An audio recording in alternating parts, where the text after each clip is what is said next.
Shalom sahabat CGN Alkitab Plus. Saya senang sekali dapat bertemu dengan Anda. Kiranya kita semua dalam keadaan sehat dan selalu bersukacita dalam mengikuti program Alkitab Plus. Saya Pastor Simon Petrus. Sebelum kita membaca firman Tuhan, mari kita satukan hati dalam doa. Bapa di sorga, kami bersyukur kesempatan untuk belajar firman-Mu. Berbicaralah kepada kami, teguhkanlah iman kami siap mendengarkan pesan firman Tuhan. Dalam nama Tuhan Yesus, amin. Pada pembacaan kali ini kita akan melihat 3 hal penting yang diajarkan Tuhan Yesus kepada murid-muridnya. Pertama, bagaimana seharusnya kehidupan di dalam komuniti orang percaya. Kedua, bagaimana sikap seorang murid terhadap harta, kekuasaan, dan kedudukan. Dan ketiga, bagaimana Yesus kembali menegaskan bahwa Dia datang untuk memberikan hidupnya demi menyelamatkan banyak orang. Di Matius bab 18, murid-murid Yesus bertanya, siapakah yang terbesar dalam kerajaan surga? Pertanyaan ini muncul karena mereka masih memikirkan kedudukan dan kehormatan. Namun Yesus menjawab dengan cara yang berbeda.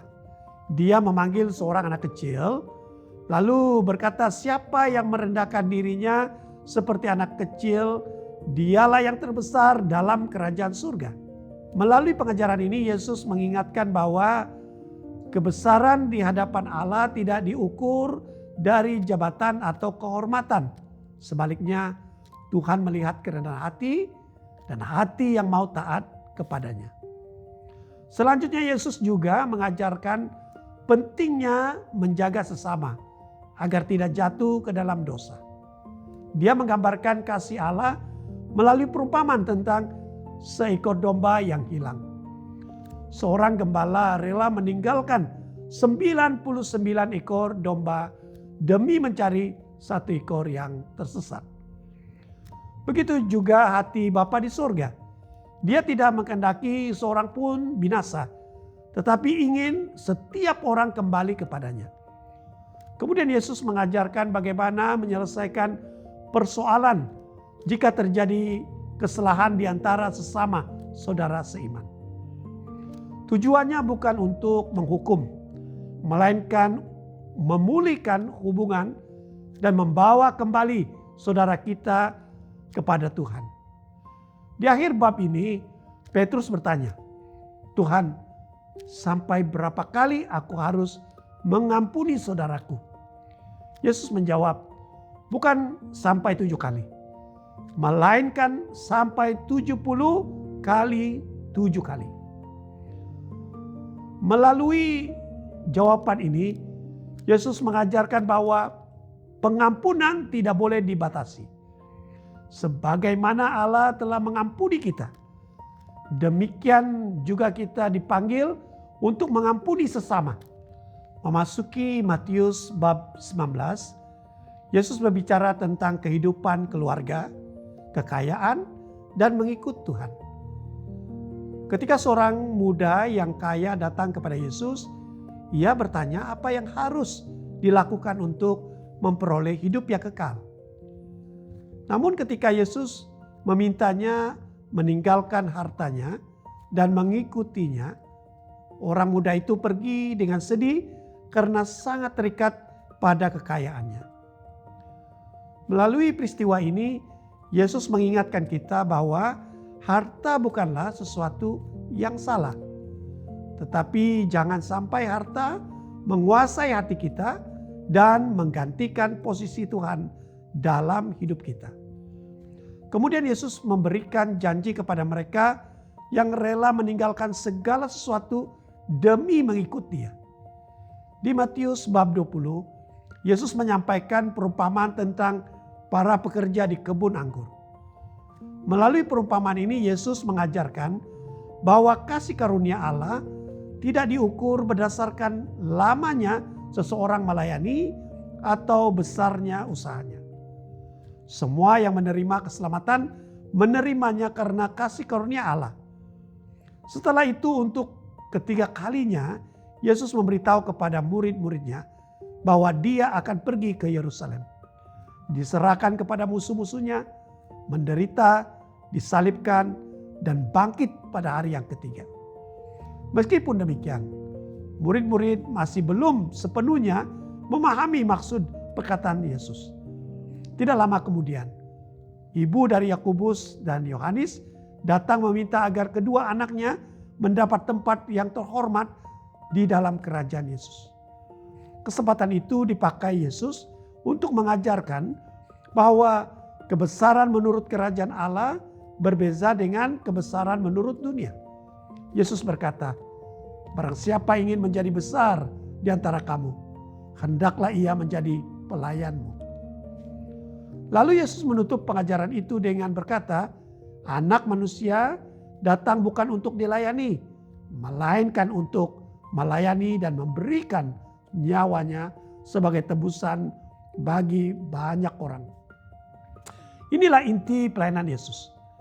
Dia datang bukan untuk mencari kehormatan bagi dirinya sendiri, tetapi untuk melayani, mengasihi, dan menyelamatkan manusia. Dan sebagai murid-murid Kristus, kita juga dipanggil untuk memiliki hati yang sama, yaitu hati yang rela melayani sesama dengan kasih dan kerendahan hati. Sekarang, mari kita mulai membaca kitab Matius bab 18 sampai bab 20 bersama-sama. Tuhan Yesus memberkati.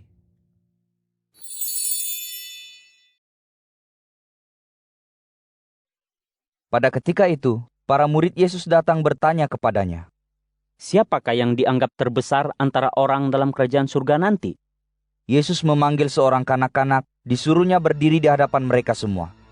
Yesus pun berkata, "Sesungguhnya, Aku berkata kepadamu, kecuali kamu menjadi seperti kanak-kanak kecil, kamu tidak akan masuk ke dalam kerajaan surga.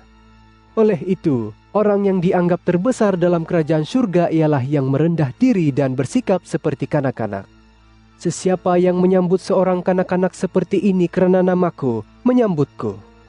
Sesiapa yang menyebabkan seorang daripada kanak-kanak kecil yang percaya kepadaku ini berdosa, lebih baiklah baginya jika batu kisar diikatkan ke lehernya dan dia ditenggelamkan ke dalam laut yang dalam. Malanglah dunia yang penuh dengan perkara-perkara yang menyebabkan orang berdosa.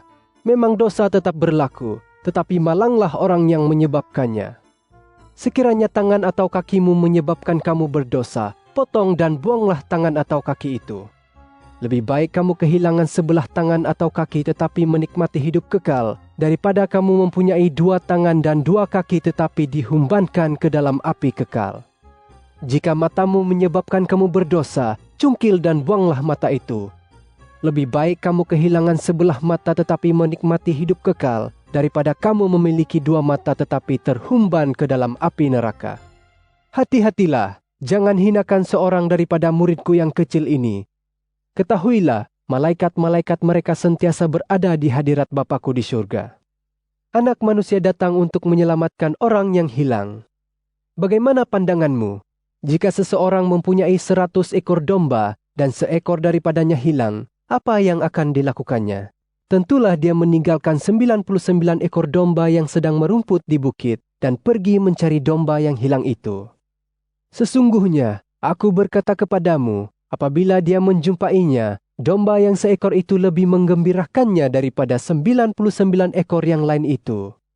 Demikianlah juga Bapamu yang di surga, tidak mahu seorang pun yang kecil ini hilang. Jika saudaramu berdosa terhadapmu, pergilah mendapatkannya dan tunjukkan kesalahannya. Lakukan diam-diam, antara kamu berdua sahaja. Sekiranya dia mahu mendengar katamu, artinya kamu berjaya mendapat kembali saudaramu. Jika tidak, bawalah 1-2 bersamamu, karena telah tersurat, setiap tuduhan harus disokong dengan kesaksian 2 atau 3 orang saksi. Sekiranya dia enggan menerima nasihat mereka, maklumkan hal itu kepada jemaah. Jika nasihat jemaah pun tidak diterimanya, anggaplah dia seperti orang yang tidak mengenal Allah atau pemungut cukai. Sesungguhnya, aku berkata kepadamu, apa yang kamu ikat di dunia akan diikat di surga, dan apa yang kamu uraikan di dunia akan diuraikan juga di surga. Ketahuilah juga, setiap kali 2 orang daripadamu di dunia ini bersetuju untuk memohon sesuatu daripadaku, permohonan itu akan dikabulkan oleh Bapa-Ku di surga. Kerana apabila 2 atau 3 orang berhimpun dalam namaku, aku ada di situ bersama mereka." Petrus datang mendapatkan Yesus lalu bertanya, "Tuhan, jika saudaraku berdosa terhadapku, berapa kalikah harus kuampuni dia? Sehingga 7 kali?" Yesus menjawab, "Bukan 7 kali, 70 kali 7 kali. Kerana kerajaan surga seperti yang berikut. Seorang raja hendak menyelesaikan kira-kira dengan para hambanya. Salah seorang hambanya yang berhutang sebanyak 10.000 talenta dibawa menghadapnya. Hamba itu tidak dapat menjelaskan hutangnya. Oleh itu, raja memerintahkan supaya hamba itu dijual bersama anak istri dan harta bendanya untuk membayar hutang itu. Hamba itu menyembah dan merayu, 'Bersabarlah denganku, aku akan menjelaskan hutang itu.' Raja itu berasa kasihan kepadanya, lalu menghapuskan segala hutangnya dan membebaskannya. Tetapi ketika hamba itu keluar, dia menemui seorang hamba lain yang berhutang 100 keping uang dinar kepadanya. Dia menangkap dan hendak mencekik rakannya itu sambil berkata, 'Bayar semua hutangmu.' Rakannya itu menyembah dan merayu, 'Bersabarlah denganku, aku akan menjelaskan hutangku.' Tetapi hamba itu tidak mempedulikan rayuan rakannya. Malah dia memerintahkan supaya rakannya dipenjarakan sehingga menjelaskan hutangnya. Hamba-hamba lain duka cita melihatnya lalu mengadukan hal itu kepada raja. Raja pun memanggil hamba yang tidak berhati perut itu lalu berkata, 'Sungguh kejam perbuatanmu. Aku telah menghapuskan segala hutangmu kerana kamu merayu supaya aku mengampunimu. Bukankah sepatutnya kamu mengasihani rakanmu sebagaimana aku mengasihanimu?' Dengan murkanya raja menitahkan supaya hamba yang tidak berperi kemanusiaan itu dipenjarakan dan dihukum sehingga semua hutangnya dibayar. Begitulah Bapa-Ku yang di surga akan memperlakukan setiap orang daripadamu yang tidak mengampuni saudaranya dengan ikhlas." Selepas Yesus selesai berkata tentang hal-hal itu, dia beredar dari Galilea pergi ke Yudea di seberang sungai Yordan. Ramai orang mengikutnya dan dia menyembuhkan orang sakit di situ. Beberapa orang Farisi datang untuk menduga Yesus. Mereka bertanya, "Menurut hukum, bolehkah seseorang menceraikan istrinya dengan apa sebab jua?" Yesus menjawab, "Tidakkah kamu baca ayat kitab suci yang menyatakan betapa pada mulanya Allah menjadikan lelaki dan perempuan? Setelah itu, Allah berfirman, 'Itulah, maka seorang lelaki meninggalkan ibu bapanya dan bersatu dengan istrinya, lalu mereka berdua menjadi satu.' Maka mereka bukan lagi 2 tetapi 1. Apa yang telah disatukan oleh Allah, janganlah manusia pisahkan."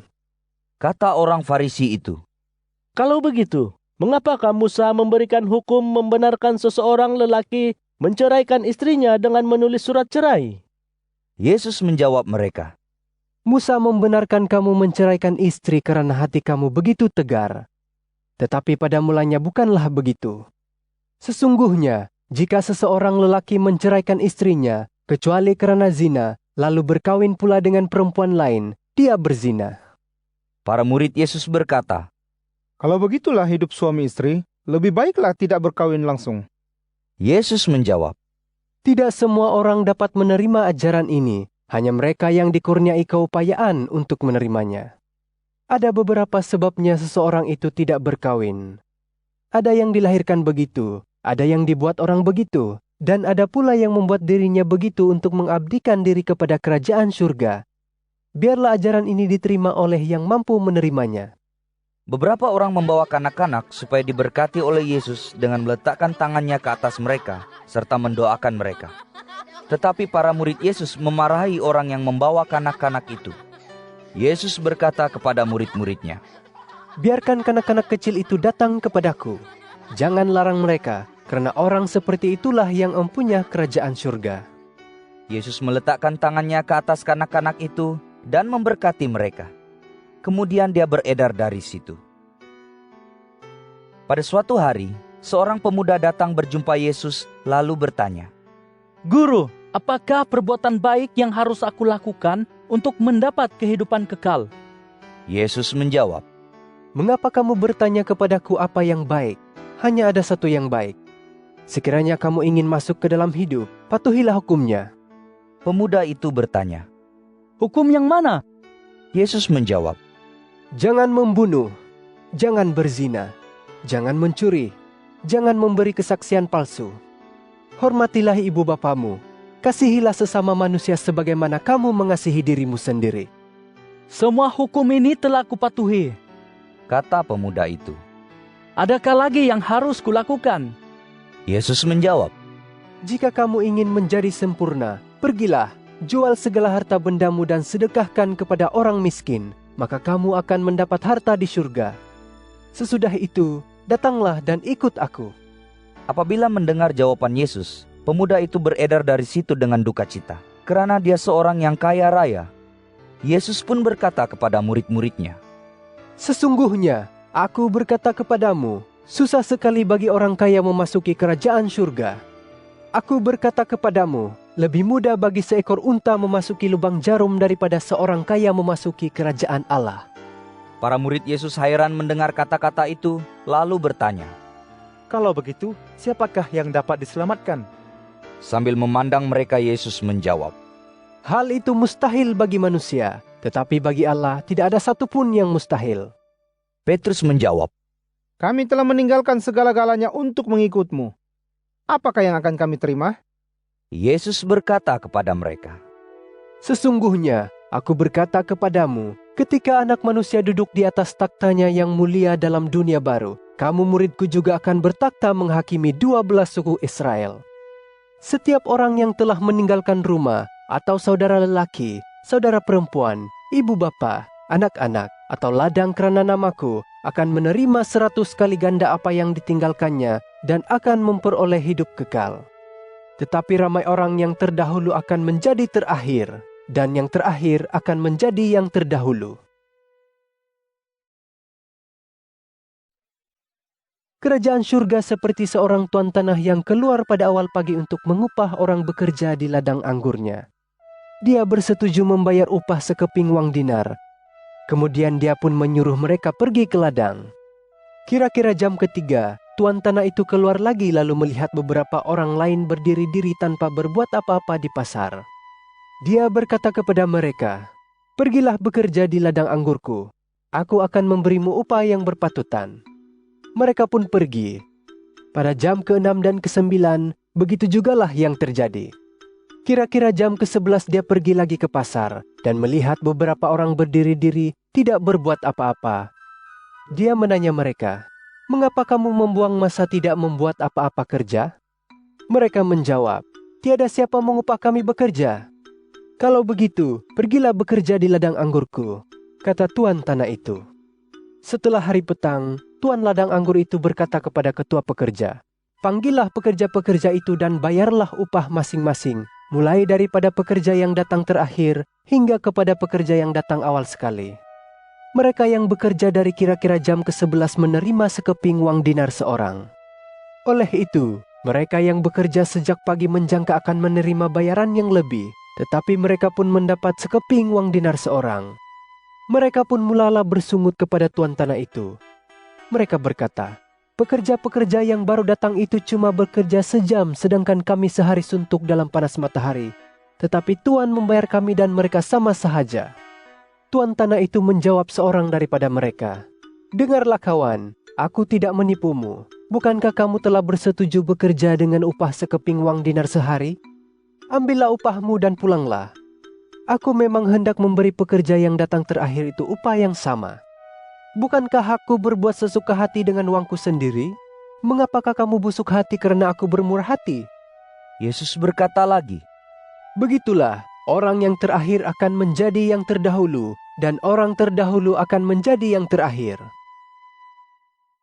ketika Yesus sedang dalam perjalanan ke Yerusalem, dia mengajak 12 orang muridnya ke tepi dan berkata hanya kepada mereka, "Dengarlah, kita sekarang ke Yerusalem. Di sana Anak Manusia akan dikhianati dan diserahkan kepada ketua-ketua imam dan ahli-ahli Taurat. Mereka akan menjatuhkan hukuman mati kepadanya. Kemudian mereka akan menyerahkannya ke tangan bangsa asing. dia akan diejek, disebat, dan disalib oleh mereka. Tetapi pada hari ketiga dia akan dibangkitkan semula.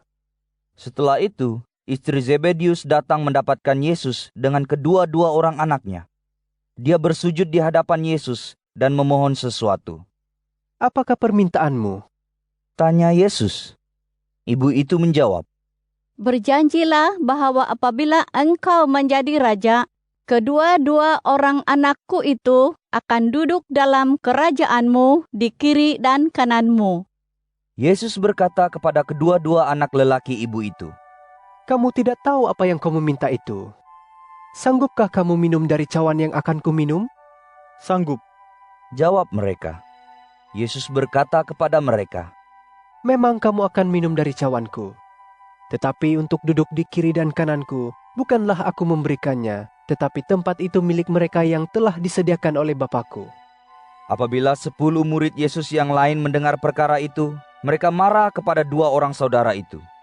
Oleh itu, Yesus memanggil mereka kepadanya lalu berkata, Kamu tahu bahwa pemerintah bangsa asing memerintah rakyat dengan kuku besi, dan orang besar melaksanakan kekuasaan ke atas mereka. Ini tidak harus berlaku dalam kalanganmu. Sesiapa yang ingin menjadi orang besar dalam kalanganmu mestilah melayan kamu. Sesiapa yang ingin menjadi orang yang pertama dalam kalanganmu haruslah menjadi hambamu. Demikianlah Anak Manusia juga datang bukan untuk dilayan, tetapi untuk melayan dan untuk menyerahkan nyawanya sebagai tebusan bagi ramai orang. Yesus meninggalkan Yeriko bersama murid-muridnya. Ramai orang mengikut mereka. 2 orang buta yang duduk di tepi jalan mendengar bahwa Yesus selalu di situ, lalu berseru, Wahai Tuhan, Anak Daud, kasihanilah kami.